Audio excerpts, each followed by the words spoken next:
Hello everyone, আজকে হচ্ছে শিবরাত্রি। তো সবাইকে মহাশিবরাত্রি অনেক অনেক শুভেচ্ছা। কিছু খুঁজা পাস না নাকি তুই? গাইস আমি টাইমে কিছু খুঁজে পাই না রে। আবে সালে উদার দেখ না, এখানে তো নেই, তুই রাখিস নি তো। এখানে রাখতে যাব কেন? ওই যে লক্ষ্মীমার সামনে একটা আছে, ওটা নতুন হয় বুঝলি? এটা ইউজ করা হয়নি। না এটা ইউজ না, not a use this product. Okay আমার বেলে সিন্দুরের ফোঁটা দিতে লাগবো না? এই তো লাগবে, 5টা করে দিয়ে দিবি। যেহেতু তুই আবার কিছু জানিস না, তাই আমি তোকে একটু বলে বলে দিয়ে দিলাম। তুই বড় বোনকে শেখাতে আসবি না, আমি যতটুকু জানি ততটুকু বেশ, বুঝলি? মরোজা দেখ সবাই শিবরাত্রিতে জল টল ঢাইলে লাইতাছে, আমগো এখনো কি হইব? আমগো তো সারাদিন থেকে উপসী আছি। দেখো সব কিছু জিনিসপত্র রেডি করছি আমি, আর যেরকম ও মানে এখন থেকে যেরকম টিপটা পড়তাছে মনে হইতাছে ওই যেন রেডি করছে। কে রেডি করছে সব কিছু? তুই ইয়েস। এবার আমরা বেরিয়ে পড়েছিলাম কালীবাড়িতে যাওয়ার জন্য। এত একদম শাড়ি পরে দৌড়াই স্টার্ট করে দিয়েছে গাইস।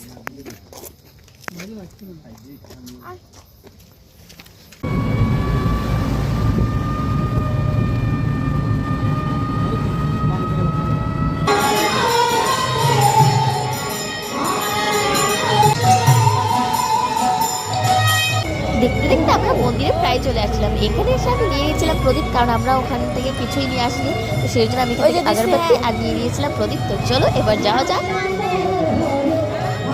আমার আবার এখানে এসে অনেক ভালো লাগে, কারণ শিবরাত্রিতে এই কালীবাড়িতে কত সুন্দর কীর্তন হয় বলো। আর এখানে অত গমই পাচ্ছিল না যে আমি আসলাম, আর আসার পরও চমকে গেছিল।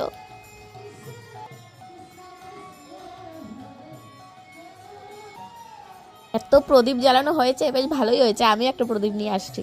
এখন অনেক দেখছি সুন্দর লাগছে দাঁড়াতে দেখতে। দাঁড়াতে আর মানে আমাদেরকে এখন দাঁড়ালে আর হবে না, তাই আমরাও জল ঢালার জন্য সবকিছু রেডি করছি, তাই না দিদি? পুরোপুরি রেডি করা কমপ্লিট। এবার যাবো হচ্ছে ঝোল ঢালতে। বাট গাইস দেখো কত ভিড়, দেখছো একবার? মানে আমার তো এটাই ভয় লেগেছে যে আমি শাড়ি পরে আসছি, যদি না শাড়িতে মানে কিছু একটা লেগে যায়। অনেকটা ভিড় ছিল গাইস। জল ঢেলেছে ও, কিন্তু আমি ওর শাড়ির দিকে সব সময়ের জন্য নোটিস করেছি, তাই না?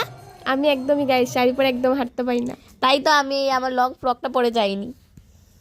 বলা তো যায় না, যদি আবার কিছু হয়ে যায়। তো দেখো এবার আমরা 3 বোন মিলে কিন্তু জল ঢেলে দিয়েছিলাম। প্রথমে দিভাই, তারপর আমরা মানে এক করে ঢেলে দিয়েছিলাম। প্রচুর ভিড় ছিল, তো ভালো মতো ঢালতে যে পেরেছি এটাই অনেকটা, তাই না দিভাই? ইয়েস গাইস, তো এখানে থেকে আমি দিচ্ছিলাম দিয়াগুলো সব সুন্দর করে জ্বালিয়ে, ধূপ জ্বালিয়ে দিচ্ছিলাম, কারণ জল ডালা কমপ্লিট। তো এবার দিয়াগুলো ভালো করে জ্বালিয়ে দিতে হবে। মা বলছিল আগেই মানে দিয়েগুলো জ্বালানো উচিত ছিল। তারপর মানে প্রথমে তো মায়ে জ্বালিয়ে দিয়েছিল, তারপর লাস্টে আমরা জ্বালিয়ে দিলাম। তো পুরো ব্লগটা কেমন লাগলো তোমাদের কমেন্টে জানিও। আর তোমরা শিবরাত্রিতে কোথায় ঘুরতে গিয়েছিলে বলো তো, একটু কমেন্টে জানিও। কমেন্ট করতে কিন্তু একদম জানাতে বলবে না। আর লাস্ট টাইমে গাইস টিনাকে একটু দেখা গিয়েছে, কারণ ও